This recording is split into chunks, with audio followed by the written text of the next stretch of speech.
You are good. I'd like to call this meeting to order. Good afternoon, and welcome to the ETSU Board of Trustees meeting. I would like to begin by extending a warm welcome to our three newest board members. Dr. Steph Fry-Clark, our new faculty trustee. Mr. Amir Sheikh, our new student trustee, who, as a first-year medical student, is currently taking a 3.5 hour test, which I certainly don't miss. And of course, Mr. Tony Treadway, who was recently appointed by Governor Bill Lee and who's been an avid supporter of ETSU. So welcome, and we look forward to working with you. And I'm sure your diverse experiences and perspectives will enhance our board and further ETSU's mission. Welcome. As I reflect on all we have recently accomplished and all we have planned for this academic year, a clear theme emerges: growth. Yesterday was a landmark day for our university as we celebrated the grand opening of Lamb's Hall $26.1 million renovation. Lamb Hall, which houses many of our esteemed health science programs, represents our commitment to excellence and our dedication to providing the best facility for our students and our faculty. Yesterday's events were one of many milestones already achieved this semester. I'm thrilled to announce that a few weeks ago, ETSU welcomed its largest first class ever, a more than 5% increase from last year.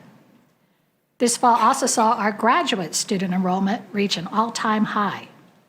These numbers are not just a testament to the quality we offer, but also a reflection of our promise and our potential.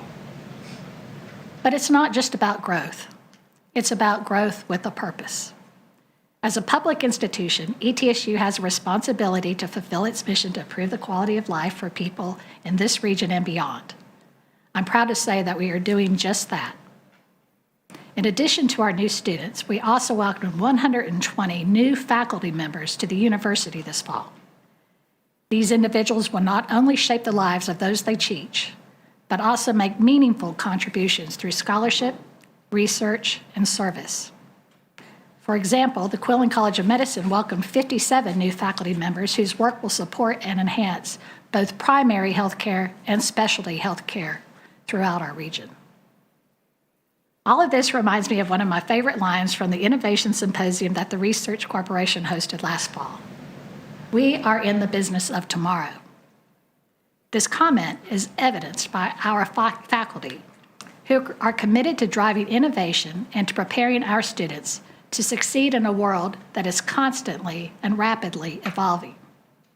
This is evidenced by our development of new academic programs in fields such as synthetic biology and mechatronics, as well as the efforts currently underway to refresh the general education curriculum. It is evidenced in our newest state-of-the-art facilities, and it's evidenced in our community-engaged learning initiative that launched last year, offering students invaluable experiences to testing their skills in real-world settings. ETSU has a rich tradition of excellence in education. We've cultivated an environment that fosters critical thinking, creativity, and a deep sense of social responsibility. In a world that is changing at an unprecedented pace, our commitment to providing top-notch education takes on an even greater significance. It's our duty to equip our students with the knowledge, skills, and mindset to thrive in this dynamic environment. In order to be cutting edge and able to compete in the business of tomorrow, our infrastructure has also seen a paradigm shift. Many of us were at a ribbon-cutting ceremony just yesterday for the renovations of Lamb Hall. Over the summer, Gilbreth Hall underwent a complete renovation, a milestone that will be celebrated with a ribbon cutting on October 12th. Updates to Burleson Hall are on the horizon, while $93.6 million Phase 1 renovation of Brown Hall is slated to begin in December of 2024. And come November, we'll witness transformation of our campus with the demolition of the current campus center building, making way for a modern, interdisciplinary academic building. I would like to extend our thanks to Governor Bill Lee, members of the Tennessee General Assembly, and particularly our Northeast Tennessee delegation for investing in our campus and our region so that we can meet the demands of the future. ETSU is steadfastly committed to serving this region and preparing our students for the world of tomorrows. This work is made possible through ongoing and dedicated community support. Together, we're not just growing, we're evolving and thriving. And together, we're helping shape the leaders, innovators, and wonderful citizens of tomorrow. Thank you, and I'll now turn to Dr. Green to take the roll. Trustee Allen, Trustee Ayers, Trustee DiCarlo, Trustee Fry-Clark, Trustee Grisham, Trustee Ramsey, Trustee Shake, Trustee Segal-Jones, Here. and Chair Latimer. Here. You have a quorum. Great. Dr. Green, do we have individuals who've signed up to speak as part of the board, as part of the public comment portion of the agenda? We do not, Madam Chair. Okay, great. We can now move to the approval of the minutes from April and May. Trustees, you'll find minutes from our April and May meetings in your materials. Do I have a motion to approve the minutes? I so move. Second? Are there any questions, comments, edits, or discussion? Seeing none, are those in favor? Aye. Opposed? Motion carries. Earlier this morning, the Academic Research and Student Success Committee met. And I'll now turn to Trustee Ayers for an update on her committee's work. Thank you, President Latimer. As always, we had a full agenda at our committee meeting. Provost and Senior Vice President for Academic Affairs, Dr. Kimberly McCorkle, presented a request to approve tenure upon appointment for Dr. Rodney Handy, Chair of the Department of Environmental Health in the College of Public Health. He joined ETSU on July 1st, 2023, after prior appointments at several universities where he held faculty and administrative appointments. During his career, he has secured funding in excess of $15 million and has published over 70 articles in his field.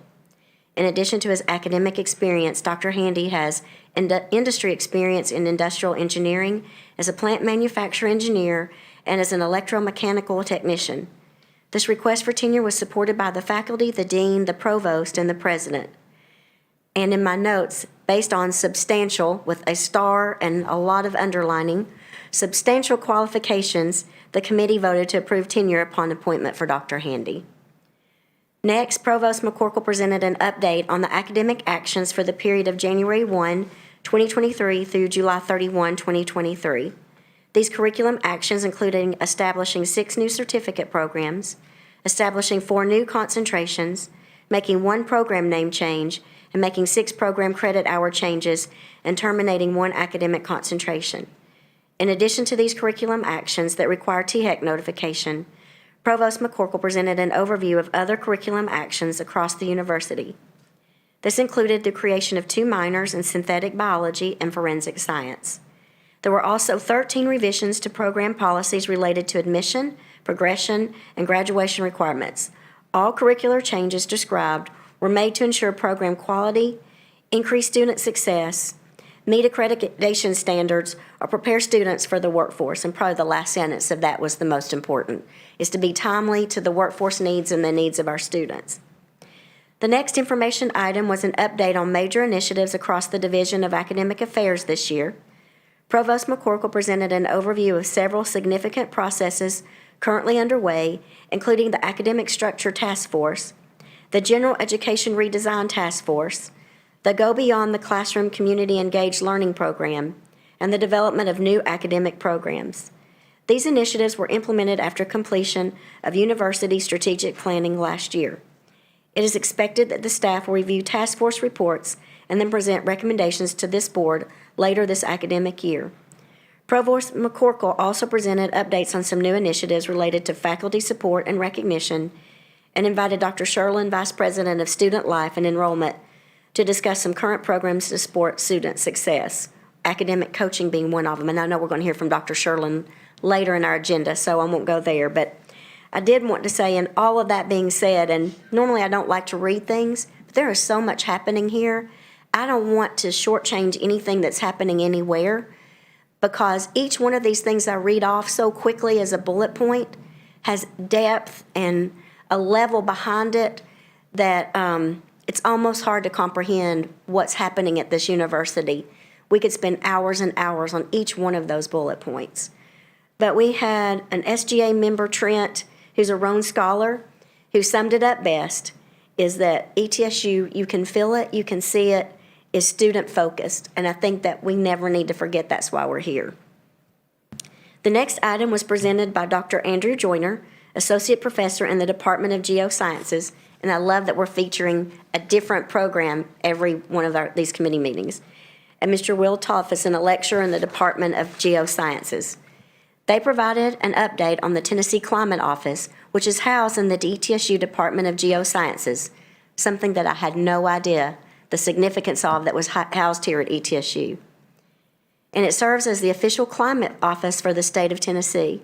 They describe the important service that the state office provides, and the region explained that the work of the TCO is supported by grant funding by the Federal Emergency Management Association, the Tennessee Emergency Management Association, and the Tennessee Department of Transportation. Finally, David Golden, CEO of the ETSU Research Corporation, provided an annual Research Corporation update to the board on recent accomplishments related to building connections with the industry partners to increase regional prosperity and entrepreneurialism. He discussed several current initiatives, including the RC Content Studio, Story Collab, the Center for Bioindustrial Manufacturing, the Innovation Lab, the Center for Innovation, K-12 partnerships, and the Regional Higher Ed 2 Council initiative. He highlighted the impact of ETSU Research Corporation is having as it works to achieve its mission to research, innovate, and activate as it helps to expand ETSU's impact in research and innovation across disciplines at ETSU. Between learning that we were the Climate Center and David's report, we could probably spend 2 days. There's a lot happening. At the conclusion of these presentations, the committee engaged in discussion about the university's ongoing strategic research planning, efforts, and goals. In addition to these presentations to the committee, as I've noted, Dr. Sherlin will add more, and then Dr. Hoff will also present some data that relates to KPIs and includes several student success metrics. We look forward to hearing those as well. It's a robust meeting. We're covering a lot of ground.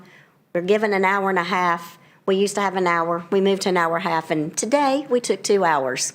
As you can tell, there was a lot to cover, but great work by this university.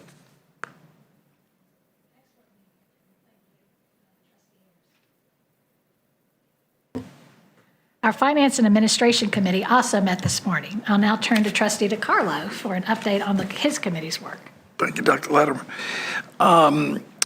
We were not able to start on time today because of the previous report, but we did end on time. The Finance and Administrative Committee met this morning to review several items. The committee approved the reallocation of excess debt reserve funds to other athletic facility projects and the reallocation of the program service fee earmarked for soccer debt to football debt. The committee received a financial update which compares operating revenue and expenditures from the current year to the prior year. The current report provided a comparison of the preliminary results through June 2023. A more complete presentation will be provided for fiscal year June when the audit is complete. The committee reviewed contracts and agreements over $250,000 for the fourth quarter of fiscal year 2023, and we all look forward to attending the Rainbow Kitten surprise concert that none of us have a clue what that is. Did I? Oh, we already missed it? Oh. You didn't hold me a seat. The committee received an update on the current initiatives underway across the Division of Business and Finance. Details on the current work of the Strategic Resource Alignment Advisory Committee, not to be called CREEP, an advisory committee reviewing the current resource allocation model was discussed. A brief overview of the Oracle transition was also discussed. Next, Pam Ritter provided us an update for the ETSU Foundation. A goal of $25 million in annual philanthropic giving has been established, and process to the goal is positive. Market and activity impacting the foundation investments was discussed. The change in spending policy was also discussed. Major facility priorities, including the academic building and Brown Hall, as well as the integrated health service building and the baseball stadium. Major student priorities, including scholarships and the Macy's 2024 Thanksgiving Day Parade. Jeremy Ross presented next, thinking about the Boston Celtics, but not commenting on them. And outlaid capital projects and facility updates was provided, which provided information on capital planning, including capital maintenance and disclosed projects. Capital outlay requests and submissions for 24-25 were also discussed. And that is my report. Thank you for that very entertaining report, Trustee DeCarlo. Okay, and finally, I'll turn to Trustee Stigall Jones. May I to provide request us- that I don't follow him anymore? I'm telling you. I don't know what he had for lunch, but, okay, Dr. Stigall. I'm not sure how I can make this funny. I'm sure Steve could figure it out, but it's auditing. It's not funny. We don't want it to be funny, or we don't want this committee to be the robust one. We want it to be Janet's, that's for sure. We will make up the time and hours for sure. So in the audit committee, we had 2 policies to approve that Dr. Fulks presented. Those were for trustees' professional development policy and appearance before the Board of Trustees policy. Those will be included in the consent agenda for your consideration. Those were both approved. Another action item was the audit plan for fiscal year 2024 that will also be included on the consent agenda for your consideration.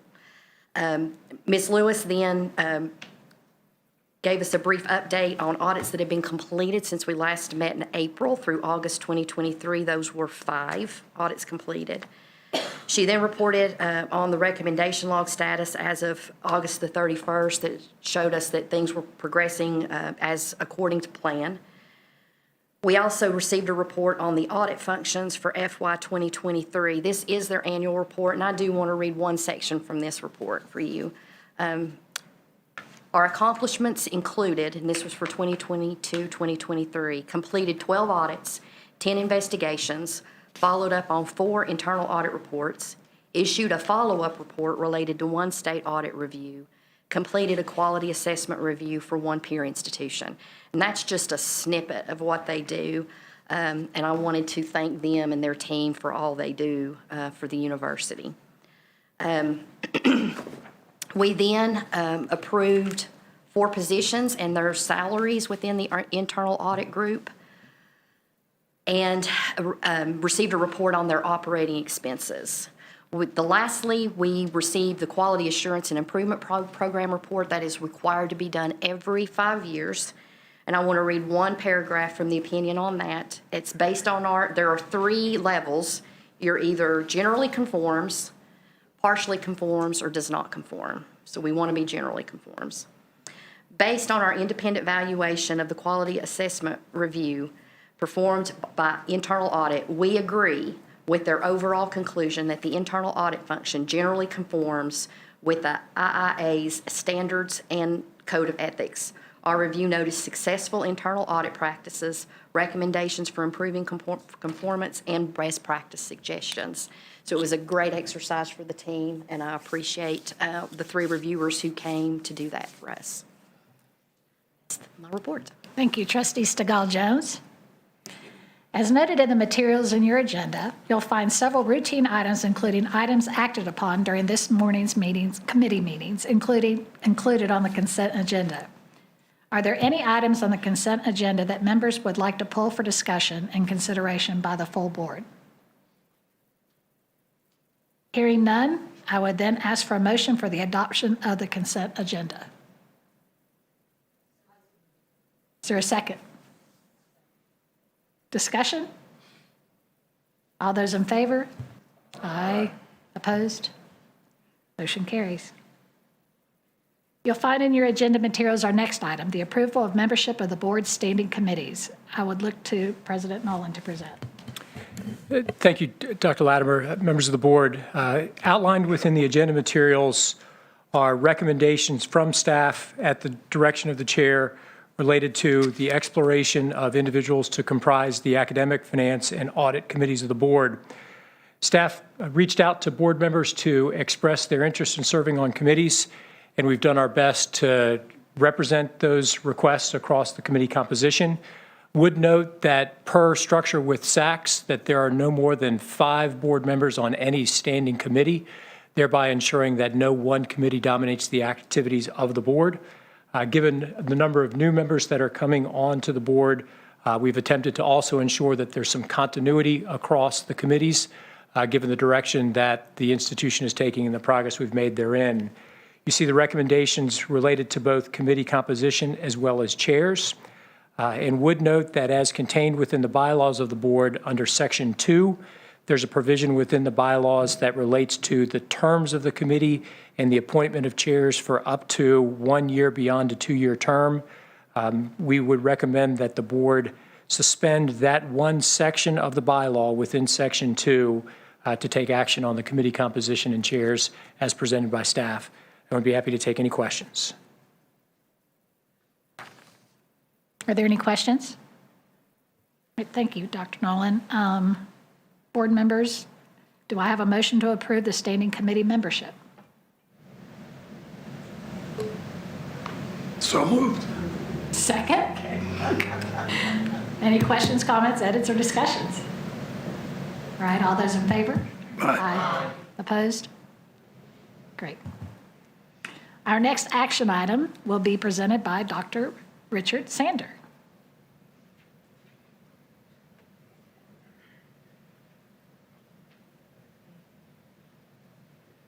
Good afternoon, everybody. Good to see y'all. Hey, Doc. I would like to ask the board to approve the naming of our football playing field at William B. Green Stadium. The naming of our football field at William B. Green Stadium, the Bank of Tennessee Field. Over the last few months, we've had serious discussions with Bank of Tennessee to make a significant gift that will really support, our initiative of student-athlete experience for our student-athletes called Be Great. And as part of that, we have a fundraising campaign going on called I Give a Buck. And so because of their tremendous support, not only for this initiative and for what they've done in the past, we would like to name the football playing field at William B. Green Stadium the Bank of Tennessee Field. I can't say enough thanks to Mr. Green, Dr. Latimer for their tremendous support of athletics in all of Northeast Tennessee. So I would ask the board to approve the naming of the playing football field at William B. Green Stadium, the Bank of Tennessee Field. Okay, are there any questions from the board?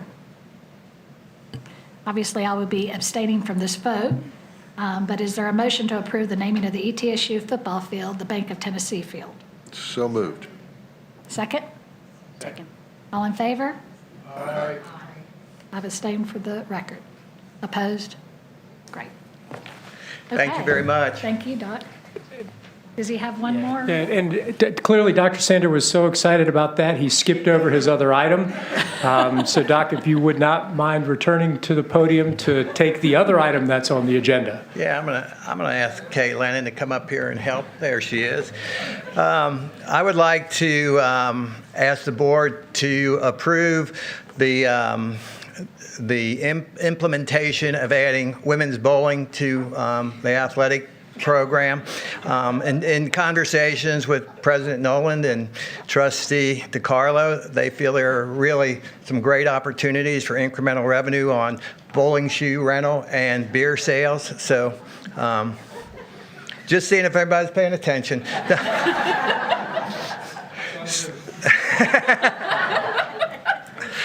No, what we would like to approve is the addition of acrobatics and tumbling as our 19th sport. Acrobatics tumbling is a program that we feel has great potential at ETSU. In 2018, 2019, we did a review of the athletic department, and one of the recommendations was to add another women's sport.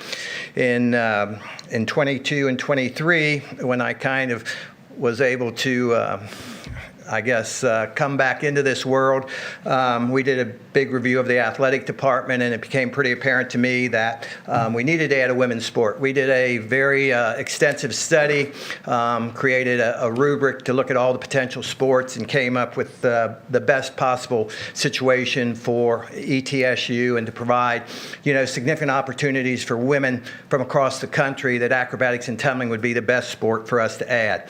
Just a little information about acrobatics and tumbling. The team can have as many as 28 competitors on their game day roster, and they compete in 6 events throughout the meet, including compulsory, acro, pyramid, toss, tumbling, and team. Participation and scholarship numbers count in the EADA reporting, Title IX compliance, and NCAA required sports sponsorship. I think we have a video. We think. Well, we may not be able to find it. Oh, here it is. Dynamic, powerful, creative. Acrobatics and tumbling is an NCAA emerging sport with new opportunities to compete at colleges and universities across the country. An exciting team sport comprised of skill sets from gymnastics and competitive cheerleading, with opportunities to specialize, learn new skills, and showcase your strengths. A meet features 6 events, including acro or stunning, pyramids, tosses, tumbling, and a team event set to music. Athletes are recruited to be on team rosters from a variety of different sports, most often artistic gymnastics, competitive cheer, acro, power tumbling, and youth acrobatics and tumbling, or A&T. Take your skills to the next level with varsity competition, scholarship opportunities, and support to reach your athletic and academic goals. To find out more information on acrobatics and tumbling and NCATA member programs, visit thencata.org and follow our social media channels at the NCATA for the latest updates from across the country. So I think you can see that it's a very athletic event, and I think one of the exciting things about acrobatics and tumbling is that it provides opportunity for a lot of It all comes down to tonight. Hello. So What did you all have for lunch? got a little comedy to the deal, but I think that it gives opportunity for a lot of women who haven't had opportunity in their sport. So it really appeals to a lot of competitive cheerleaders, a lot of gymnasts, even divers in swimming, track athletes. So we feel that this is an opportunity. We feel we're pretty early in the ability to start this sport. So as you can see, in 2020, acrobatics and tumbling reached NCAA emerging sports status in all three divisions. Plans are in place to submit legislation in 2024 to the NCAA for the sport to become an NCAA championship sport. And then finally, one of the things that was very important to us, of the 56 participating schools, 19 are in Tennessee, North Carolina, South Carolina, and West Virginia. So there'll be plenty of opportunities for competition in the region. So I think that's where we are. Just to give you an idea about what this will cost, as you can see, we have a 3-year implementation plan. Start at the end of this year. We will hire a coach at the end of this year. We will have the coach recruit during the next fiscal year. We may add some transfers at that time, and then be up and going, 2 years down the road. So as you can see, there's the timeline, and I'm pretty excited about this. I think as you talk to a lot of folks around the country, this is something that I think is going to really take off. So any questions? Okay, that was very interesting. I didn't realize that it applied to like diving and things. That really is interesting. Do I have a motion to approve the sponsorship of women's acrobatics and tumbling? I so move. A second. All those, any discussion? All those in favor? Aye. Opposed? Okay, motion carries. Thank you, Dr. Sim. Thank you. Thanks, Kay. Okay. Wow, okay. We will move on to the enrollment update. So now we are receiving an enrollment update from Dr. Joe Sherlin.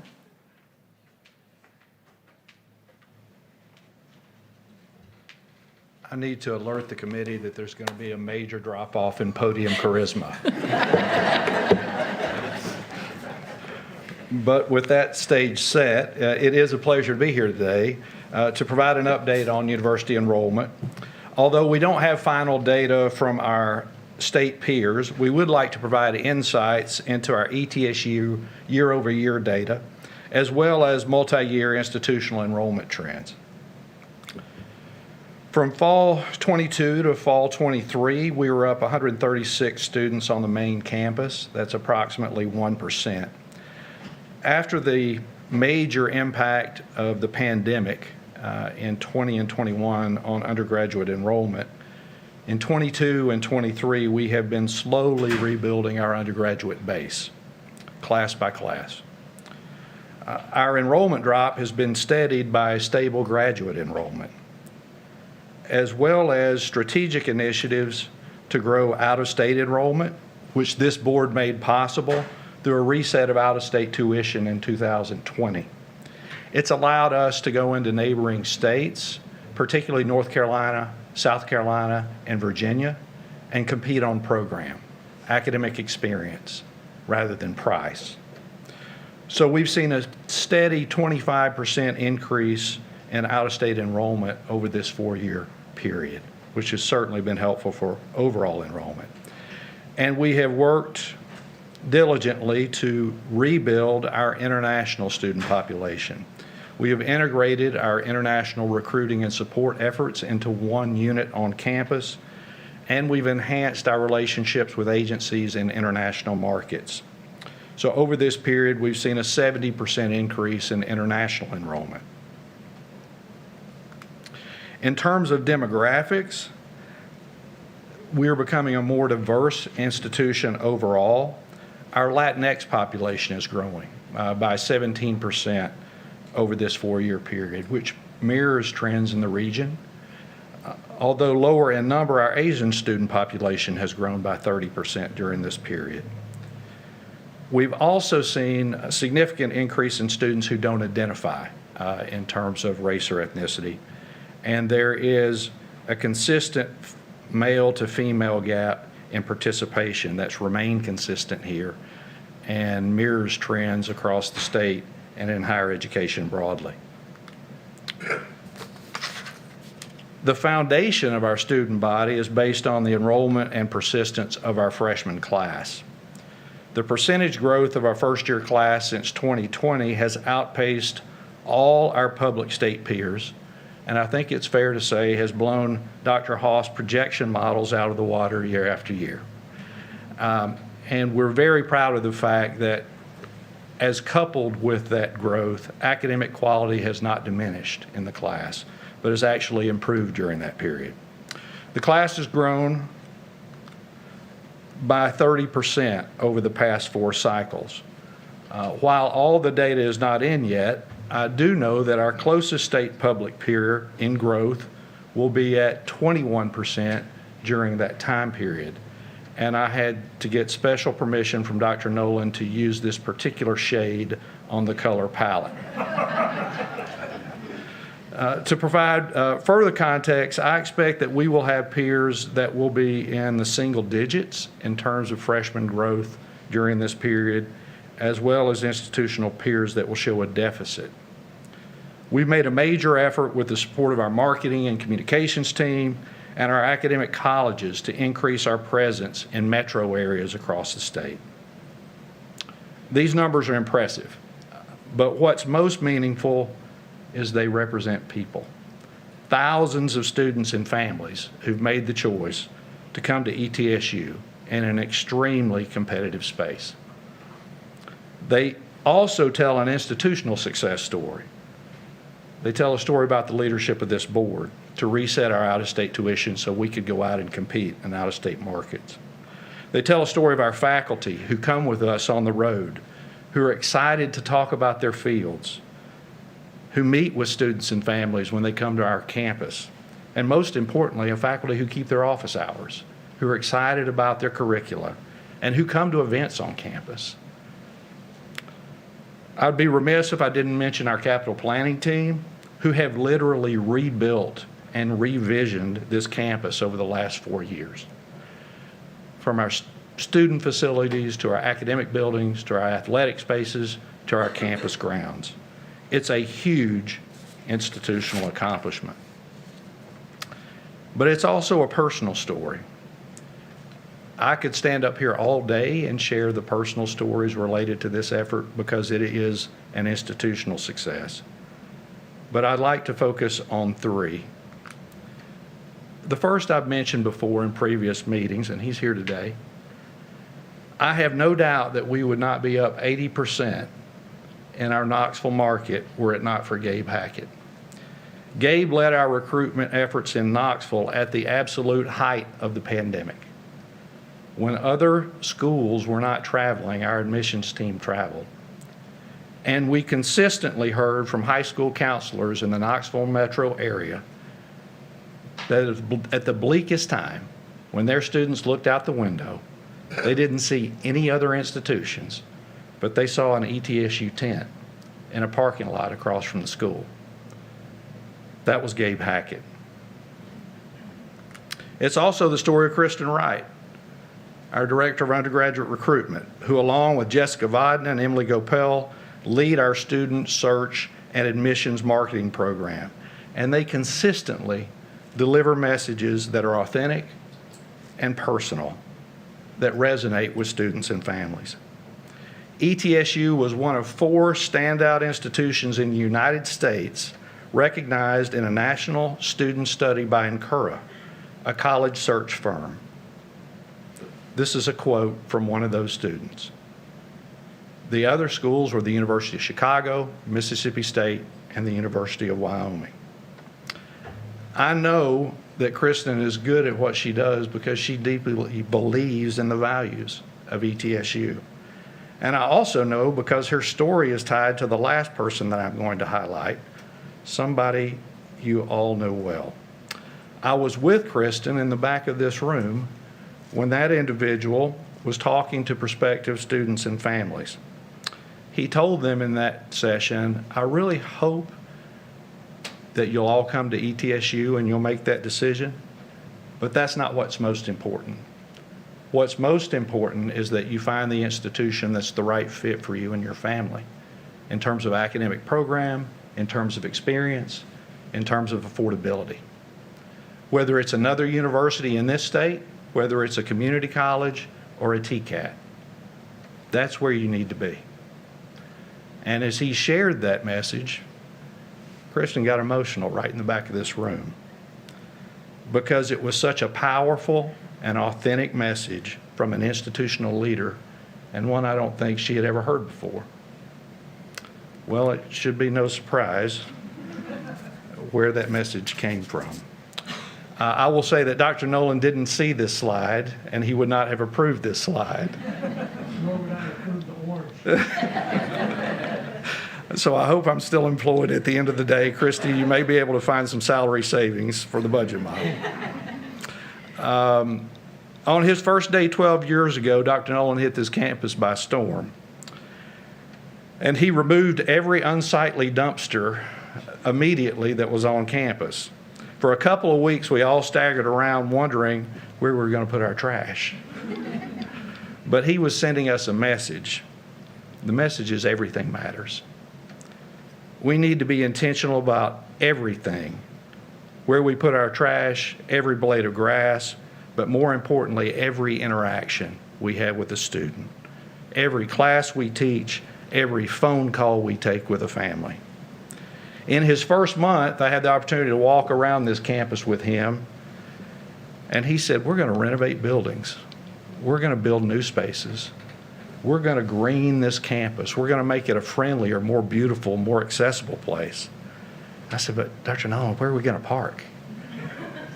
And he looked at me with that look, and he said, Dr. Sherlin, we don't have a parking problem. We have a walking problem.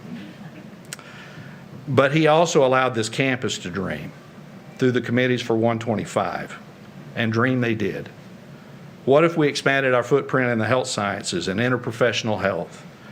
What if we had a state-of-the-art performing arts center that served as a home for our academic programs, but also brought Broadway to Johnson City? What if we brought back football? And students could have a great game day experience in the most beautiful stadium in the Southern Conference. What if we renovated this building? And it was a true hub for student life, both day and night. And what if we doubled down on affordability and became nationally recognized as an institution that provides access with low debt? On top of all this, every day, Dr. Nolan restlessly pursues excellence. I know this because we had a meeting this week. Census numbers were in, and I expected to come in and enjoy those numbers and talk about all we had accomplished. And we did for 5 minutes. But the other 55 were spent talking about how we could be better as an institution and how we could meet the challenges in front of us. And we do have challenges ahead. One is housing capacity. We have gone from an occupancy of 60% to 100% in 4 years. That's one of the challenges of growth. So we are going to have to implement strategies in the next couple of years that include adding capacity in current residential facilities, conversion of administrative space to housing space, working with off-campus partners, and certainly a new residence hall is on the horizon. We have challenges in transfer enrollment.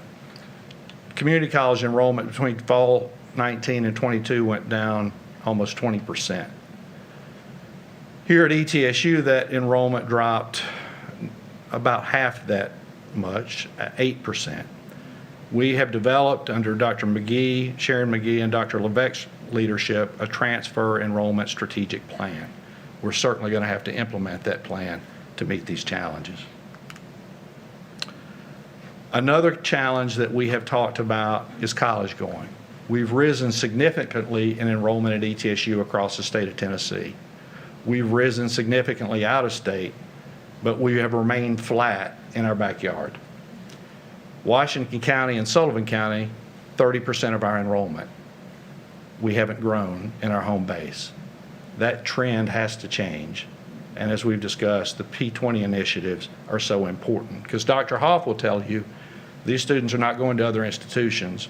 They're not pursuing any higher education. But there are a couple of counties that are blowing that trend out of the water. And those are Greene and Unicoi. And it's no secret that these counties are the home to the Niswonger and Ayers Foundation. It's the personal relationships and support that those access counselors are building in these counties. And I know our team would say this is the kind of work that needs to happen in every county across the state.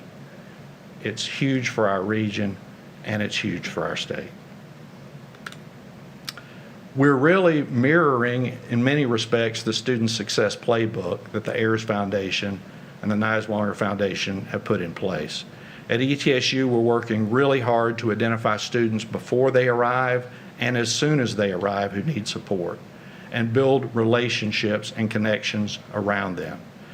To increase help for students with non-academic needs, particularly financial needs and family needs that are impacting their success. And to do everything that we can to make this institution a less complex place to navigate. One of the main ways we do that is meeting regularly with the Ayers counselors and the Niswonger counselors about the challenges their students are experiencing here. What does that look like at ETSU? Well, it looks like general education reform. We've talked about reform probably for 2 decades, but under Dr. McCorkle's leadership, we're going to make it happen to ensure that our first and second year students receive an engaging academic experience, that the curricula hangs together, and that they receive strong support that supports their success. That we're enhancing our early alert process to help us identify students who are struggling, that we're growing mentoring and coaching programs throughout the university, and that we're expanding student help for non-academic needs, like micro grants and completion grants. Dr. Bird's office offers over $100,000 annually for students who are struggling with emergencies they didn't expect. We're going to make significant investments in completion grants for students who are making progress towards degree, but run into unexpected financial problems. We want to encourage our students to follow those proven student success strategies and utilize the resources that we have available. And we have to identify and reduce every institutional barrier to success we can.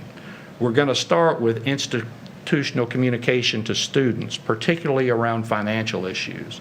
Financial aid and fee payment are very difficult for students and families. We're going to review all of that communication to make sure that it is clear, concise, and supportive as it possibly can be. So those are initiatives and strategies in action.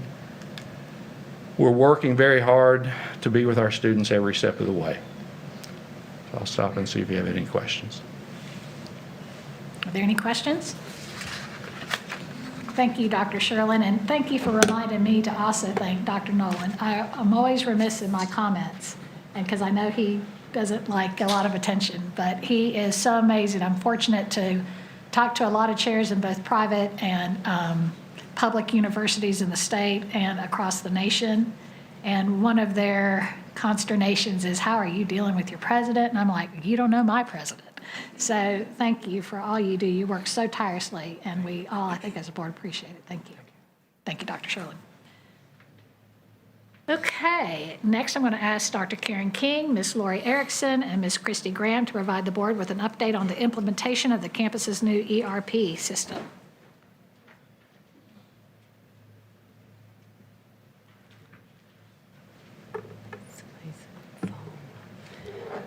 Thank you. President Nolan, Chair Latimer, members of the board. It's kind of, everybody's a hard act to follow today. So I really do appreciate your time and the opportunity to talk about our Voyager project. I'm very excited to tell you about the progress that we're making and the things that we've been doing to keep this project moving. In keeping with the university's Go Beyond theme, I wanted to talk just a little bit about how a new system like Oracle for HR and finance enables us to take our operations, our daily operations, beyond what's typical or standard and really start to strive for excellence. Students today expect that their experience at the university is going to be very similar to the experiences they have on video and movie platforms and music platforms. And so I think we have a long way to go to provide a student experience that is similar to that and that is good for our students. Universities of the future are really going to need to leverage advanced technologies in order to have a uniform platform across all of our functions to streamline budgeting, procurement processes, expense reports, and other things like that. Oracle also has very robust reporting tools.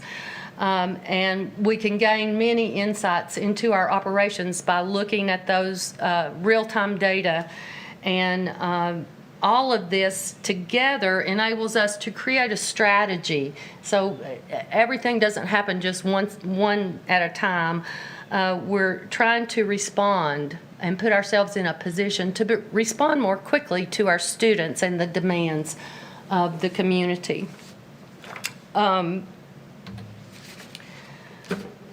Just as other institutions are trying to manage this kind of challenge, ETSU is doing the same thing. And we are responding by shifting much of our operational and infrastructure costs into the cloud. Doing this with HR and finance will give us lots of increased scalability and accessibility and lots of cost efficiencies. The cost of our infrastructure alone to provide a system as robust and large as Oracle is something that would really be beyond our grasp. And so being able to put things into the cloud and work from the cloud is really helpful with those kinds of costs. It'll help us also track our processes. So the more we track our processes and document those, the more easily we can identify bottlenecks and identify ways to improve things. Oracle also gives us an opportunity to have a point of single data entry. So anytime we eliminate the need for duplicate data entry, then our data ends up being more accurate, a little bit cleaner, and so that's very helpful. The mobile environment of Oracle is extremely robust. I think this will give us a very competitive edge as we move forward. It has the ability for all of our employees to be able to access critical business functions from their mobile devices, phones, whatever they choose to use. It'll improve our customer service, employee flexibility, and has lots of security features, lots of additional authentications, encryptions, and access controls that will help us. The other thing that is very exciting about Oracle is the quarterly updates. It may not sound exciting, but we have been working on a system that is very slow to get updates, new features, new functionalities. This gives us the ability to do that every quarter. So we will be able to get new security patches, look at new features, new functionalities for HR and finance each quarter, and be able to evaluate those, turn the ones on that we want to use as an institution, and move forward. So I think that is clearly a game changer for us. The automated workflow is also going to be extremely important to reduce repetitive tasks. So this enables employees then to work on more value-added or strategic activities. So they're not necessarily spending all of their time working on repetitive tasks. The university also handles a lot of sensitive information. We have information on students, faculty, staff. We have a large medical school that handles a lot of sensitive data. It's extremely important that we look at security. Oracle has a very robust and secure environment, and so I think it will go a long way to help us with our security roles. Right now, we have roles assigned to a person. We have security assigned based on the person. This will enable us to allow security roles to be based on your role and responsibility in the institution. You get to see the data that you need to do your job. So it's all based on roles. It helps us get people in and out appropriately, which is very important for audit purposes, and I think will be a big boost in our security structure. All of the data in one place, the integration of HR and finance is going to be really important with this so that we don't have to have duplicate data entry points, and so a single source is important. We won't have those duplicate records when we get this close integration of HR and finance. The analytics, Oracle has what's called a Fusion Analytics Warehouse, uses advanced algorithms to then do some predictive analytics and give us things like analytics on resource allocations, budgeting, workforce planning, other things like that will be very instrumental as we move forward. Real-time data reports are also going to be very easy to access. Everybody will have access to the same data at the same time. And so that is a big change for us as well, to have that easy access to real-time data. I also just want to take this opportunity. I think we've talked before about the funding from the state and the $20 million funded by the governor and the members of the General Assembly. I want to take some time to say thank you to them for that insight and vision for a project like this. Allowing us to modernize our systems really does put us in a position not to just be more competitive now, but we can put ourselves in a position to be more competitive in 10 years from now. So we can keep up with the technology, we can move forward, and we can continue to be competitive in the future. This will give you just a little idea of the how we're spending the $20 million. So this is the budget and what it looks like. I've given you just annual expenses, what we've done over the past year, and how that looks in a 10-year total. We have licenses, of course, for HR and finance, supply chain management. We have a Lucian CRM Advance in there. That's not an Oracle product, but it does integrate with Oracle. And there's not an alternative for our advancement office. We have a deployment partner, several change orders that have come up over the year, electronic signatures that we'll be adding and integrated into Oracle, and some tax services. So I think the most important thing, though, that you can take away from this is that at the end of the 10-year project, this project's fully funded for 10 years. And I think we're in a good position to bring this kind of system into ETSU, and we will be the first in the state to do this. I want to say, too, that the people in IT who have worked just tirelessly over the past year, I know that Lori and Christy will both talk to you about what's been going on in HR and finance, but we have a project manager dedicated to the Oracle project. We've been working on it for over a year. And the Enterprise Applications Group in IT has done a phenomenal job. And it's important to say that all of these people who are working on Oracle have another full-time job in addition to this project. And so they've done a wonderful job working on this. It is extremely exciting. I think Lori is going to give you a little bit more insight into what that looks like specifically for HR. Thank you, Dr. King. Before I start, I just have to say I have been fortunate enough to lead this HR department through this change so far and be their face and their spokesperson, but I am by no means the workhorse for this project. I have a great team in the HR department. They are working incredibly hard, super long hours. When I get emails on Saturdays and Sundays and in the middle of the night where they're working in data and they're trying to get this right, I know I've got the right people working on this project. So there's some great changes that are coming on the HR side of this implementation, and one of the biggest ones is to our recruitment and onboarding. If you have ever applied for a position at ETSU, you know it's a little bit clunky right now, and by a little bit I mean a lot. It's difficult, it's hard to navigate, people get frustrated with how long the processes take, and we've tried and tried and tried to improve it, and we just haven't found a way. So when we started this project at the very beginning in the first kickoff meeting, Dr. Nolan sat down with us and said, I want you to think about what is best practice in your industry.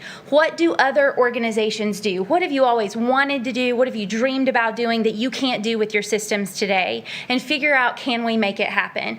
And we took that to heart in HR. We absolutely said, where do we make people's lives hard? And how can we make their lives easier? How can we make it easier for people to be recruited and onboarded at this institution so that when they come in day one, they say, that was an awesome experience. I can't wait to get to work. So we've created a dynamic job site that will allow applicants to follow our feed and get updates and notifications when jobs they're interested in their fields are posted. It's going to have an integrated hiring and onboarding process, so it's all in one system, and we take you straight from, yeah, we're offering you this job to, hey, have you done your paperwork so that you're ready day one without any sort of data entry on HR's part. We get you there automatically. We're also, for the first time in HR's history, we're going to have some real analytics that we can track. We can start looking, what's the cost of turnover at this institution? Why are we having turnover in certain areas? How can we start to prevent that? How can we retain our talent here? And then what's the cost to hire? Because there is a cost behind hiring, and that's not been something that we've ever really evaluated, and we should be. We can also do targeted marketing for positions and start recruiting those hard to fill positions. One of the things that's difficult today is when we have faculty that have given us 30, 40, sometimes even 50 years of service, they start to teach very specialized areas, and those are hard to refill. And we have to make decisions. If we can't find someone else to teach that, do we give up some of these courses? Well, now we can start what are called pipeline positions, where when we know we have got a faculty that's going to be leaving us in the next 1, 3, or 5 years, we can start building a pipeline where we are going out and recruiting people to fill those hard to fill positions.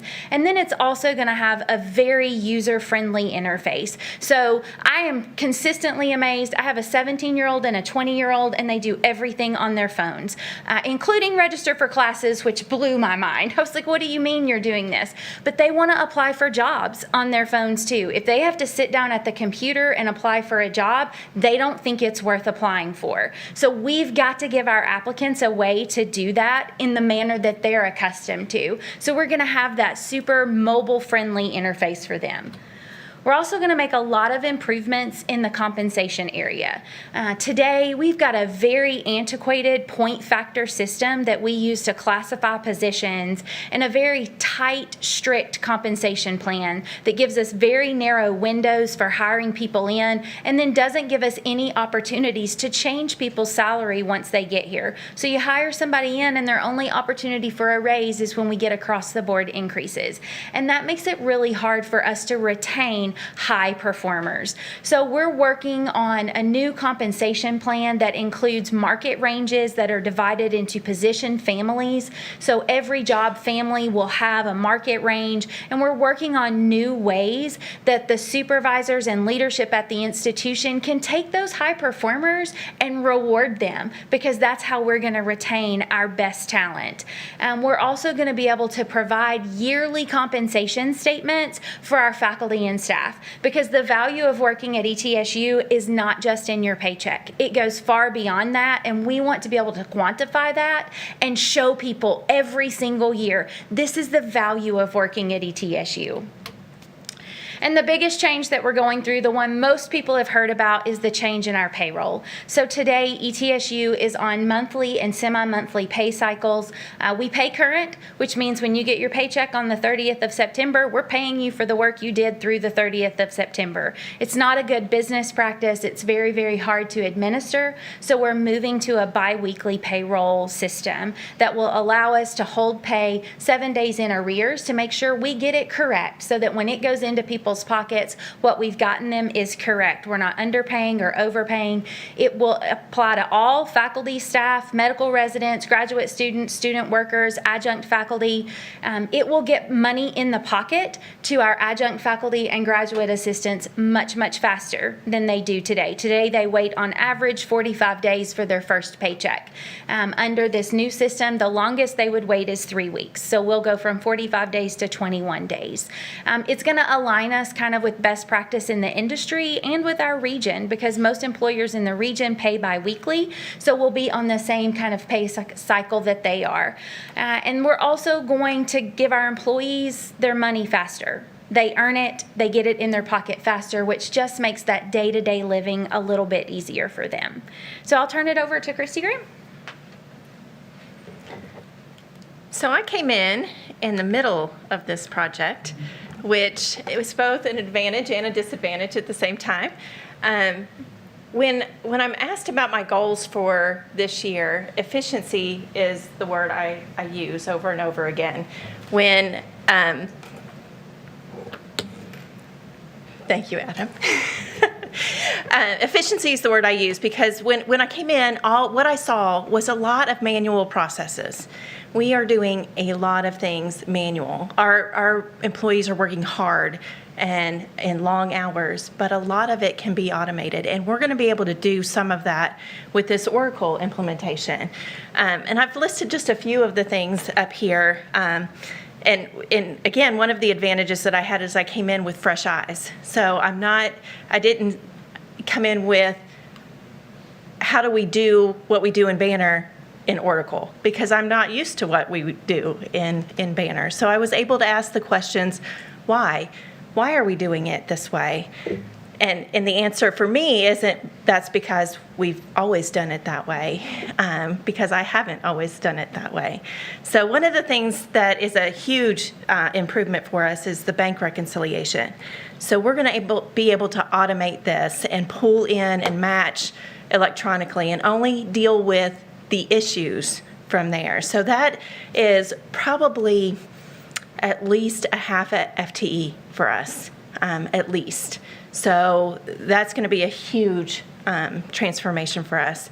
For the campus community, our expense report, the mobile app that we talked about earlier, employees are going to be able to take a picture through the mobile app and upload that documentation through their phone. And that will be a huge improvement. Paper forms are going to now be electronic. We're going to be able to do some approvals electronically, so that is a time saver as well. There's some journal entry processes that'll be streamlined. For our business managers, that are out in our academic and administrative units, they're going to have the same view as finance has. So we're going to be able to talk on the same page and be able to see the same things. They're going to be able to develop new KPIs that will be customizable to them. For our budget module, one of the things that I heard over and over again is that they couldn't detail down on what their personnel budgets were. They could see the dollar amount, but they'd have to go to HR in order to get the details of that. In the budget module, they're going to be able to see everyone that's associated with that budget, what their salary is. With the HR module, they're going to be able to see what their range is. It's going to be a huge improvement for our business managers. There's going to be some improvements with inventory and grants. We have a large amount of grants that are administered through our area, and we're going to move this over to what's called the projects module.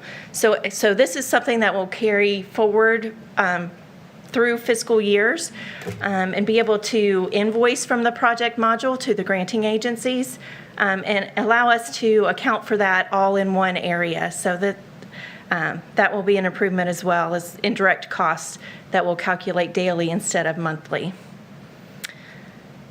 For the general ledger, we're going to have a few more sub-ledgers instead of keeping the detail on the general ledger. And then we are going to have a more detailed reconciliation to student accounts. We're going to have what's called the financial accounting hub, and it will keep all of the student detail in there and be able to report more directly from there. And then it without a doubt has a more simplified reporting element to it. So we'll be able to do more analysis with this system. So we're very excited about it. And I look forward to the implementation. Right now we have a go live date of January 1st, as you heard earlier. So we are looking forward to it. Well, thank you. This sounds like a huge project. I know. Thank you to all your staff as well. I mean, I know 2 jobs for sure. Are there any questions from the board? Can I ask Christy a question real quick? Yes. So it's half an FTE for the automated, is that what you? Yes, the amount of activity that goes through our operating fund is unreal, and it's at least 1 FTE to be able to match up all the deposits and all of the transactions that go through there. So that will require a file from the bank? No, it won't. And actually, there's an integration through, we use TouchNet, and we can download from the bank, but it will upload into this system. But there's a integration there. But it's not going to require anything separate from what we already get from the bank. Okay, well, thank you very much. Thank you. I'll now ask Dr. Mike Hoff to provide the trustees with an update.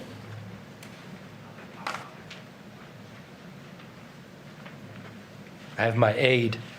Sorry. Madam Chair, members of the board, thank you for the opportunity to present. I noticed something today, speaking of Dr. Sherlin's presentation, where he mentioned podium charisma. I also realized that most often I present directly before the president, which I think is his way of ensuring that he has more podium charisma than the person before him. often we present to you the list of KPIs, and those are still available on the strategy website that's out there for ETSU, so you can always look at that dashboard. Most of those KPIs are only updated really twice a year, and that's because we pick certain census points. And sometimes when we talk about that data, I think people think that it's as simple as just pulling down an Excel spreadsheet and saying that's the data. But it's not really like that. It's a live system. And so a 3x3, I looked this up, a 3x3x3 Rubik's Cube has 43 quintillion combinations. Now imagine that you tried to do that, and every time you turned one of those blocks decided to change what it was. Maybe it became a triangle. Maybe it became blank altogether. The process of trying to reconcile census is actually relatively complicated. I think you can probably appreciate that based on the Voyager. When you throw 13,000 students into 335 variables, we got to make sure we get each one right, which takes a couple of weeks. So we'll have that for you later. But today, I wanted to drill in to one of the ones that I think is probably the most important to a lot of the people that tend to watch these meetings that aren't a part of ETSU, and that is what happens to people after they leave ETSU. And in order to ascertain that, we do first destination surveys. And I'm sure that you all have seen the surveys from institutions that are like ETSU, and there's a lot of numbers that you'll see thrown around. One is knowledge rate, one is response rate, right? Those kinds of numbers. A first destination survey is designed for you to be able to communicate with your alumni 6 months after they graduate, and then in a continuous basis. We use Handshake to do that. One thing that I will tell you is the response rates are always low. The knowledge rates are different. And what I mean by that is usually less than 10% of a university's alumni tell them within that first survey what they're doing. The way that they get the other information is they go and buy it from someone. And we'll talk about what that means in a minute. But I wanted to draw a comparison. When we first started presenting this to you, thanks to the people in career services and SLE, we started to conduct these surveys on a regular basis. And when we started to do this in 2018, 2019, what we saw is that 86.8% of the people that responded to us were either working or continuing their education. And that's not a bad number. But I've always been fascinated with this number because there's a community college that created the National Community College Benchmarking Project. And the reason that they got created is because their president was going around telling everybody that their community college was in the top 10%, in the top 10 for getting students jobs after they graduated. And they said, well, what's the rate? And they said 93%. And so the director of IR there said, well, are we in the top 10? Started going around. What they found out, the median among community colleges was 98%. They weren't even in the top half. And so it's really important to dig into what this information means. And what it means is you can tell. So this gives you an idea of what happens with bachelor's graduates, master's graduates, doctors, and certificates. What are they doing? The dark circles are the people that are going to work. The blue circles are the ones that they're going to school. And what you can see is that we have a really good progression. So in 1819, bachelor's about 85% total success of either working or continuing their education, master's 89, and doctoral 90. And that's what you expect. As you achieve a higher level of graduation, your career prospects become more narrow, but also more direct to relation to your completion. The average salary at that time was $48,833. I verified this data with some of the national scorecard data that's out there, and this is pretty close to what they were reporting based on other methods. So we have some confidence in this. Just to give you an idea, that's about 10% higher than you would earn if you just had a high school diploma. Where are they? This is probably one of the more important questions for a lot of what the board wants to be engaged in, and that is making sure that we're connected to the community and economic development. They're here. They stay here. They come here. They stay here. They want to stay here. The more we can do to increase the opportunity for them to stay here, the more likely we are not only to see continued success post-graduation, but to see enrollment go up. So how did we do in 21-22, right? I showed you 18-19, and that was roughly 86.8. Well, in 21-22, it goes up to 89.7. We're seeing more of our students graduate faster and move more quickly into what they choose to do post-ETSU, whether that be continuing their education or working. Not only that, but the numbers for a bachelor's degree went from 85 to 88. For a master's degree, went from 89 to 94. There was a slight dip on the doctoral from 90 to 87. But that's not completely surprising given the years that we're talking about post-pandemic and some of the transitions. Overall, what it says is that our students are able to achieve the goals that they set for themselves when they started here after they leave. Also, one of the reasons that's getting better is because of the folks in career services who have created more opportunity to engage with employers, modernize systems that allow students to look for jobs, as well as making sure that the career fairs have relevant employers come and make connections with those students. It also is a relation to things that you heard that come from the Office of Research and Sponsored Programs, right? The opportunity for students to present their research, that isn't just looked at by other students. It's looked at by members of the ETSU community and externally. It allows them to identify competent students to move into the employment workforce later. The average salary went up to $53,777, pretty significant improvement. Now, not all that's just because they got an ETSU degree. We all know that salaries are going up, but it is always nice to get some confirmation that our graduates aren't regressing, right? We're seeing their salaries move in relation to the market as well, which I think is really important. And again, even more of them are staying here. Right now, nationally, there's a lot of conversations. You all have seen the data from the Wall Street Journal and others about the Tri-Cities being an area that has seen extreme population growth. And that's because a lot of people are looking for a different lifestyle, right? There's a very different kind of lifestyle in a regional approach to this than there is in trying to move into a large urban environment. And I think that we're representing ourselves as a place that can be a destination, not just for retirees, as it has been for a long time, but for people that have young and growing families. So just to review, I think these numbers are really important. There's a 3.3% increase in our graduates that are working or continuing their education, a 10% increase in average salary, and we continue to see growing numbers of our graduates stay in the region. The data isn't quite actionable enough yet. And I mentioned before that there's a difference between response rate and knowledge rate. And so we're reviewing providers that offer data that they scrape from sources such as LinkedIn and other items. I will tell you that's going to get harder. So it's always interesting, the things that you see in the news, how do they affect you daily? Well, artificial intelligence seems like a great move forward in technology, and no doubt that it is. But how does artificial intelligence create its algorithm? It does it by scraping websites like LinkedIn and Twitter and Facebook and learning language models. Well, those companies don't want to do that for free, so they're starting to put blocks on the ability for people to be able to scrape that information. But there is some good news. That is, Dr. Chappell in our office has been engaged with the state agencies that are running the P20 data system, and we've seen some early changes in the way that they're going to provide access to us and that information. So I'm hopeful within the coming year that I'll be able to present you much more robust data that comes from that system that allows us to look at things not just directly from ETSU and 6 months out, but what were they doing before they got here and what did they do after they leave. And again, as soon as we're done finally fixing that Rubik's Cube that is the census file, we'll have updates on KPIs. In October, we'll present them in November. And with that, I'll take questions.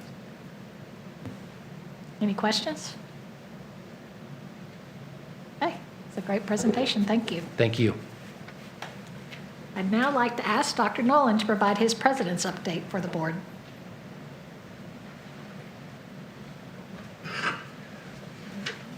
Madam Chair, members of the board, good afternoon. On behalf of the staff, it's a pleasure to be with you today to follow on with many of the updates that you've had the opportunity to hear during today's presentation. You've heard a lot of good news. Largest freshman class in the history of the university, largest class of graduate students in the history of the university, balanced budget, implementation of new systems. And my presentation is going to align with a lot of that work, but also align within the historic mission of the university. Because one of the things for us that is a constant, and you'll see this as we move through not only this presentation, but the presentations throughout the academic year, is the initiatives that we're putting in place as a university purposefully align with our mission, and that's a mission to improve the quality of life for the people of our region.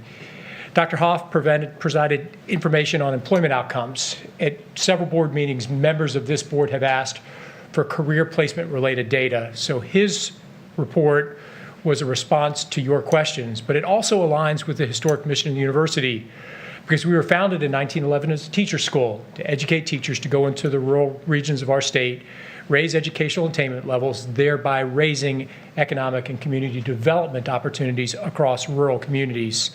So styles may have changed, buildings may have changed, but the mission of this institution remains consistent.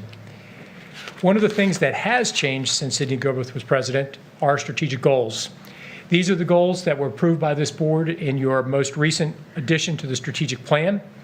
And these 7 items listed on the slides outline and frame the historic work of the institution during the period in which we've been governed by the Board of Trustees.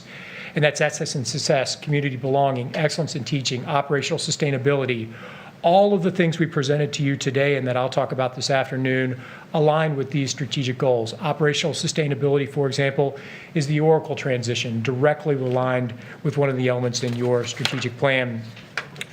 The first point of emphasis is the point of emphasis that was with us from the founding, access opportunities. We're an access institution. We provide opportunities for students from rural regions to realize their dreams and to do so in a world-class setting.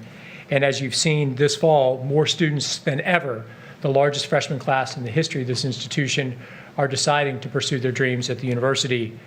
But as Dr. Sherlin noted in his slides, we've got some challenges ahead of us. College-going rates in the state have turned upward a little bit this year, but they're still significantly below where they were pre-COVID. A 10% drop in the college-going rate from 2015 to 22. The rate in Washington County is 57%. The rate in Sullivan County is 59%. But in Johnson County, just right up the way, only 40% of the seniors who graduate from high school go on to post-secondary education. And as you look at that and break it out, you see the gaps by gender. So as a campus, we're going to be proactive in efforts to outreach to males to move these numbers. We're going to put in place initiatives on campus that make this campus more attractive to males to come to the institution. But those initiatives take time. The seeds that are planted today may not take root and bloom for another 5 to 10 years, but we have a responsibility within this region to move these numbers. Once again, these are statewide numbers. If you were to drill down in Johnson County, those numbers would look very different. But one of the things that I think is important to note is within the changes in college going, who's driving that increase from here, from 52.8 to 54.3. It's regional institutions such as East Tennessee State University. The enrollment growth that happened in the state last year was in places such as ETSU. And when the state releases their enrollment updates for this year, I think once again, you'll see the growth is occurring in places such as this institution. Now, every year about this time, Gallup puts out their survey of what do Americans think of higher education. And every year I present this to the board and it sucks all the positive air out of the room because we've all seen coverage in the press that the public is looking at higher education with an increasingly skeptical eye. And in fact, according to the most recent survey by Gallup, only 17% of Americans have a great deal of confidence in higher ed. For any of you who ever have taken a survey research class, you know that there are critical elements associated with how is the question asked and what is the survey hoping to accomplish. And you see that here, and I'm going to show you another slide that cuts on this even farther. Americans are losing confidence in all major entities. And now let's look at where higher education stacks up against everything from small business to Congress. 29% of Americans have a great deal of confidence in small business, 32% in the military, the police 19, higher ed at 17, med systems, hospitals, organized religion, the Supreme Court, all the way down to Congress. At least we're 13 points higher than Congress. Found it surprising, we're 1 point higher than the church, but it shows you a sense of how surveys are asked. So I'm saying this by design because SCORE released a survey in the spring of this year asking Tennesseans what Tennesseans thought of higher education. A very different survey, a very different purpose, and a very different outcome. When you look at SCORE's question, do you have a favorable or unfavorable impression of the following? You can see here that 74% of Tennesseans had a favorable opinion of higher education, 37% a very favorable opinion. Very, very different information than what you saw in the Gallup survey. And this is another one for me that I think is important that strikes against what is a narrative playing its way through the press. The narrative playing its way through the press is no one needs to go on to a university. You can get all the skills and certification and training you need at a trade school. But when you ask Tennesseans what their aspirations were for their sons and daughters, 80% wanted them to go to a university.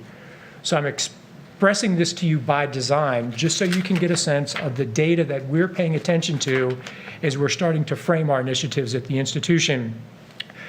But another way to look at this is what are people looking for when they're making decisions about where to go to school?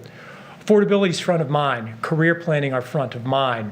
That's why we presented to this board the recommendations to recenter out-of-state tuition. We're undertaking a holistic review of our scholarship offerings at the university and will bring to you in the spring a potential repackaging of our aid programs that puts a greater accent on affordability than we do at the present moment. Career planning, that's part of the work of what Dr. Hoff shared. The work that we're doing in the Gen Ed Corps, you heard the provost mention that this morning, realigning our Gen Ed curricula so that the outcomes more directly align with the career planning and career aspirations of students. But we're factoring this information into the work of the institution. But we're also factoring into the work of the institution an assessment of who we are.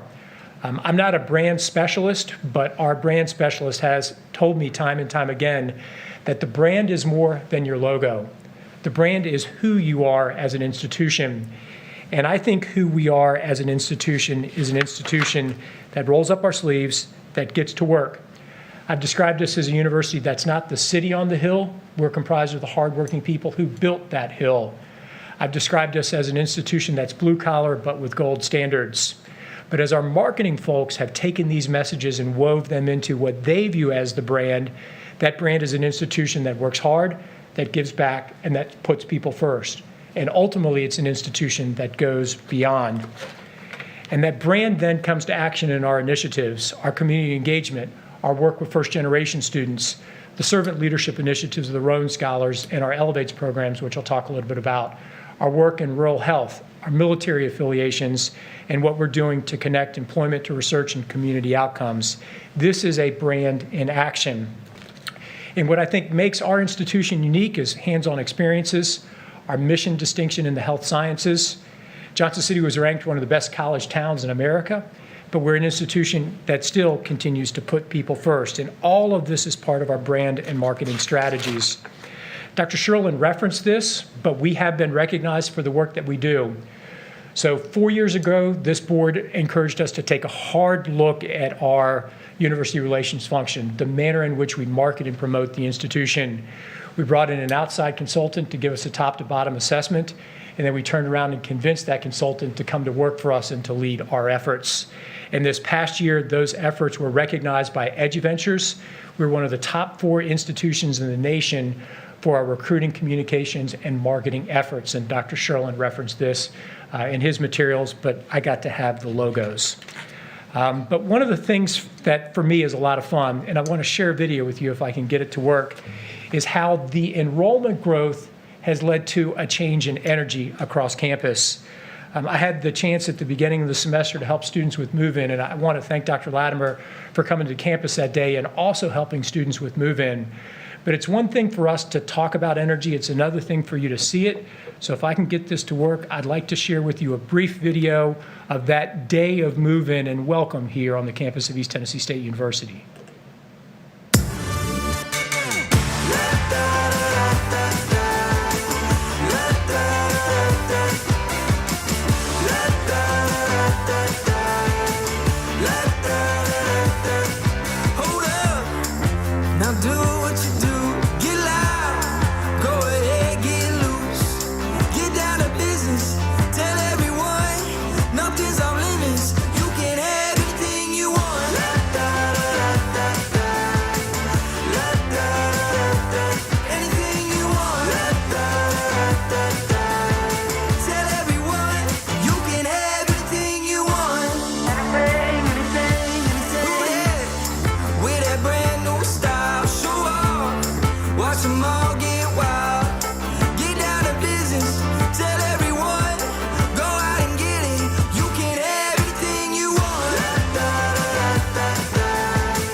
So that picture of 23 is the largest freshman class in the history of the institution.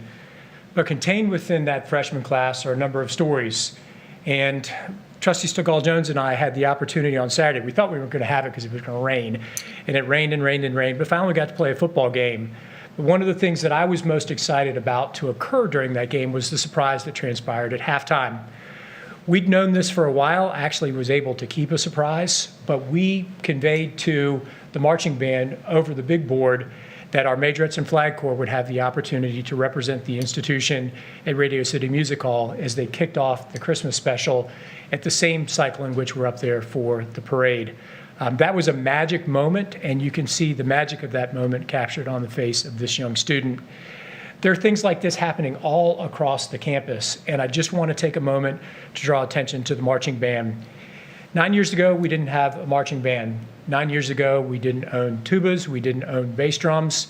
There are now 24 tubas in the band. There are more than 320 students in the band. That band will be the first band in more than 50 years to march in the Macy's parade. So sometimes you've got to set big dreams, and that's what Dr. Moore did, but those dreams have come to reality, and that's student engagement, and you can see that energy in the face of this student. But student engagement is more than the marching band.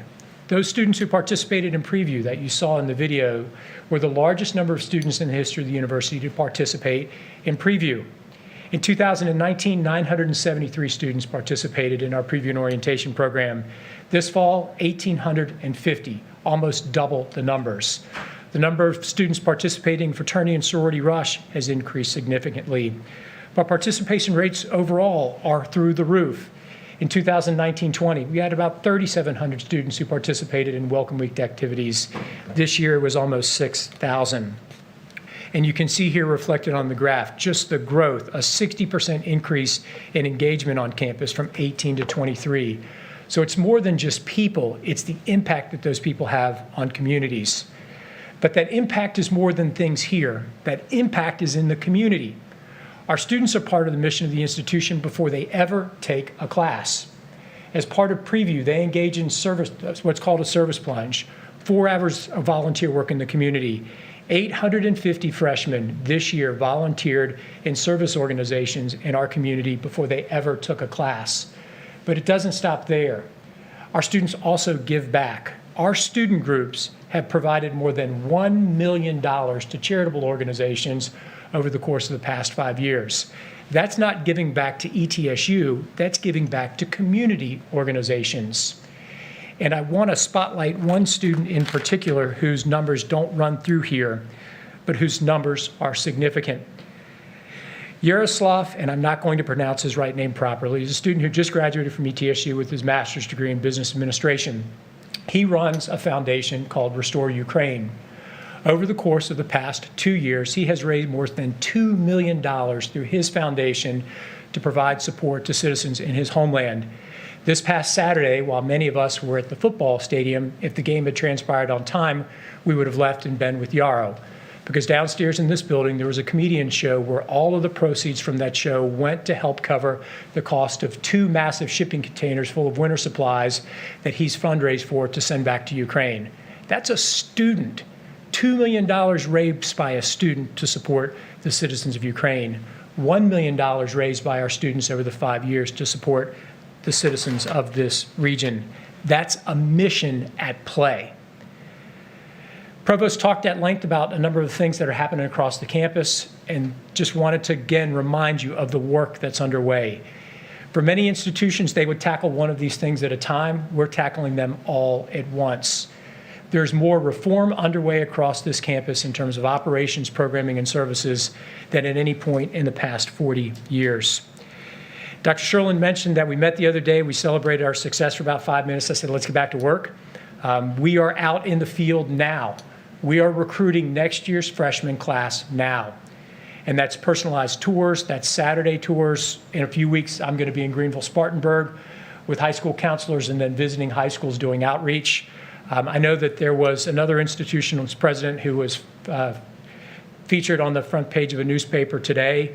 We're in 30 high schools every semester. We're not in the newspaper because it's part of what we do. Every year I'm in 30 high schools.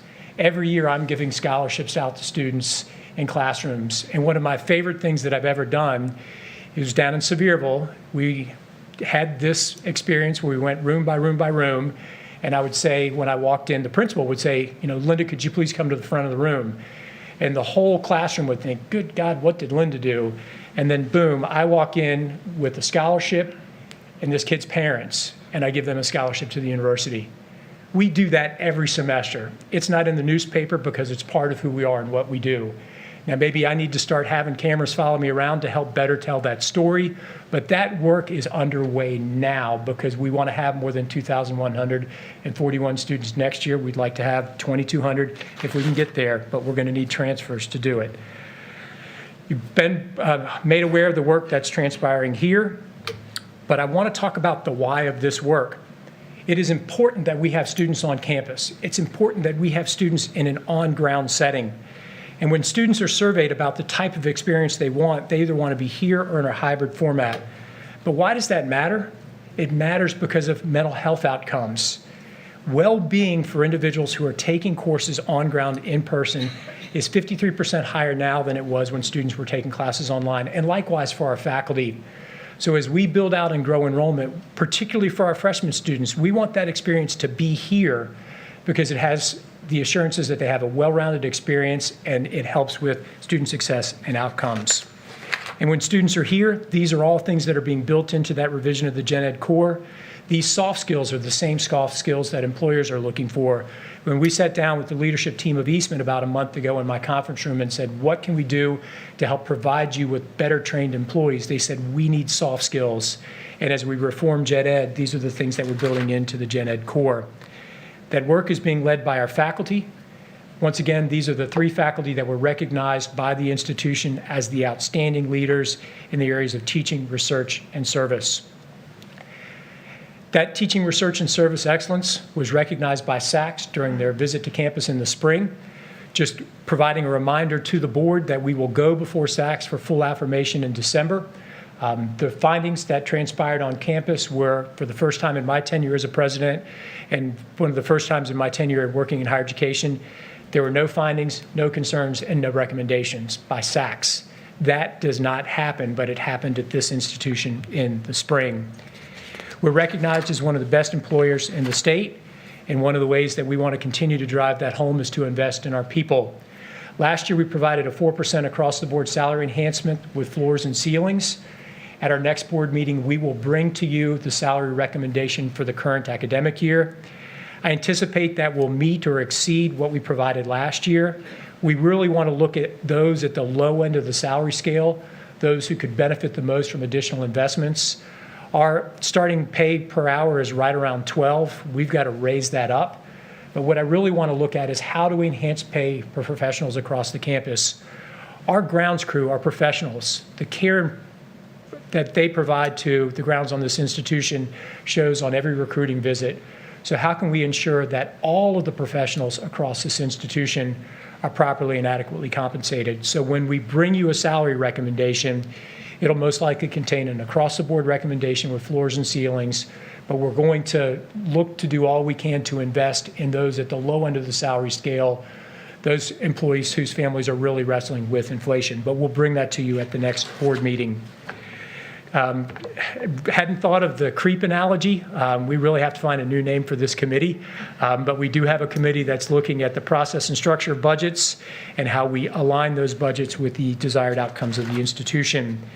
And part of those desired outcomes of the institution are to improve the following data points. Last year, the board asked me to provide data on educational attainment levels, earnings potential, et cetera, for the region.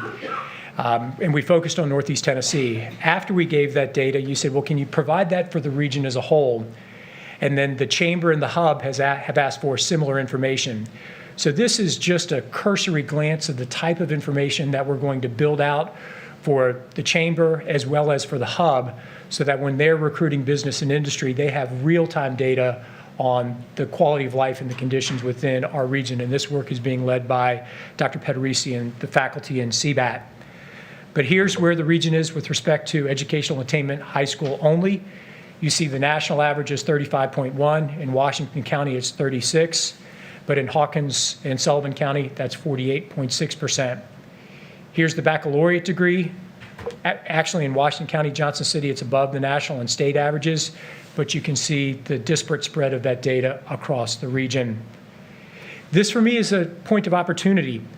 If you look at these data, these are individuals who have some college but no degree and they aren't enrolled. So as we look to grow enrollment and we look to hit the Drive to 55 goal that still exists for the state of Tennessee, the only way we're going to have 55% of Tennesseans with some post-secondary certification is to bring these folks who started college but never finished back into the pipeline. And as you can see within our region, that is a target-rich environment. But we know a lot of folks aren't participating in the labor force at all. And we also know that as a result, our earnings are below state and national averages. And we have a significantly larger percentage of our population that relies upon transfer and welfare payments to support the operations of their family. So clearly we have some challenges in front of the region, and it drives home the importance of the mission of this institution. And it's why the mission hasn't changed. And for as long as I have the honor to serve at this institution, it will not. We exist to improve the quality of life for the people of this region. And as this data shows, we have a lot of work ahead of us to do. But that work is built into the work that we're doing in our classroom. You know, we talk about a QEP, and you may say, well, what in the world is a QEP, and why is this so important? What this is doing is it's infusing community engagement. It's infusing curriculum and outreach and service into the things we do in the classroom. So our curriculum and our mission are merged together, and that work is being led by our faculty. But that work doesn't just stop in the classroom. That work reaches across the span of the university. I want to take a moment to thank Dr. Green. Adam puts up with me every day of the week, and from the moment he started, he heard me complain, I'd love to have a Founders Week. I really would love to have a week in which we celebrated the mission of the institution. So thank you for your work, not only to make this week possible, but to make most of the things that happen here possible. But Founders Week, you all know we were founded on October 10th, 1911. Well, for that week of celebration at the institution, on October 9th, we'll have our ETSU Elevates competition, in which our students are partnering with community organizations such as the Mooresburg Community Health Association, Miles for Smiles, Appalachian Veterans Festival, the Manna House, and the Hawkins County School District, in which our students are partnering with local organizations. And in many respects, this will be a competition for investment of resources, and we're going to provide $25,000 to 3 community organizations who are going to partner with our students to make a difference. Then on October 10th, we're going to remember those ETSU faculty and staff who've passed away during the past year, who are no longer with us, but are with us in spirit, and whose spirits, when they were at the institution, carry forward the mission. On October 10th will be the celebration of ETSU Heroes, in which we'll recognize faculty and staff who've gone above and beyond to serve the mission. On the 12th, we'll reopen Gilbert Hall, and then on the 13th, I'll put everyone to sleep with 120 slides as I give the State of the University address. But one of the points in that State of the University address is going to be the story of what happened at the Martin Center. Dr. Sherlin mentioned early on my dream a long time ago to have Broadway here in the Tri-Cities. And many of you were with us as we saw Annie Katz, Chicago, and Riverdance. 56,000 people from across this region and beyond came to the Martin Center for these performances. But what you didn't know is that we provided free tickets to 215 veterans and their families as part of our service and outreach mission through an initiative called Vet Tickets. So not only is this Martin Center part of a community outreach effort, but it ties back into one of our strategic planning pillars to do more to serve the veteran community across the region. And we'll see those numbers drive forward this year as we have 6 Broadway performances rather than the 4 of last year. So in summary, record freshman class, increased institutional recognition, our budgets are balanced, we're building new buildings, we're going to provide raises, we're changing our budget model, but we're not sitting on our laurels. We recognize that the landscape is changing around us, and we'll be involved in the conversations about that changing landscape. Before I conclude, I want to take a moment to thank someone. Earlier this month, legend at this institution and a legend at Tennessee Higher Education left us, Dr. Bert C. Bach. Dr. Bach was interim president of the institution from 91 to 92. And one of the things that he did while he was interim president of the university, and this is contained in the university's almanac from that year, and you can see Dr. Bach at a town hall down there in the bottom. And I'd love to be able to zoom in those pictures to see who those individuals were, because there might be a trustee in there. Is Dr. Bach solved the university's communication problem. Stated in the yearbook, he solved the university communication problem, and Bert was everywhere. That energy that he brought from his role as interim president in 91 all the way through until when this board recognized him, and that's the picture in the far right, was he brought a sense of competence to this institution. He brought a sense of consistency to this institution. Now, the picture on the bottom right, if you could zoom in on that tie, there are more food stains on that tie than any other tie I've seen in the history of the world. But I think it would be inappropriate if we did not recognize the contributions that Dr. Bach made to this university. And it's more than just the things you see here. Bert very quietly went about his work, but there's a strings program at ETSU because of the financial contributions that he made.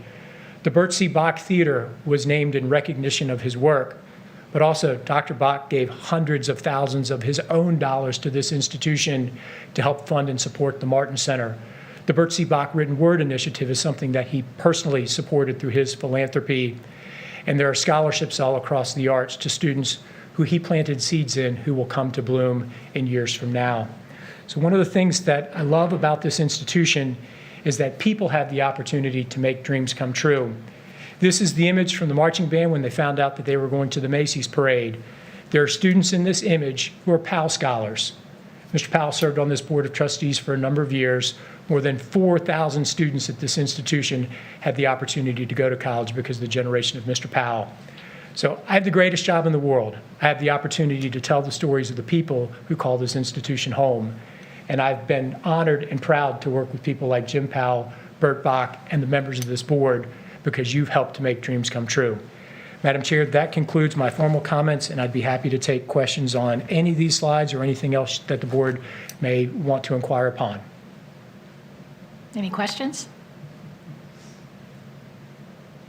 Well, thank you, Dr. Nolan. Since there is no need for the board to convene an executive session today, I could ask Governor Ramsey if he would please make a motion to adjourn the Board of Trustees. All right, second? All in favor? Aye.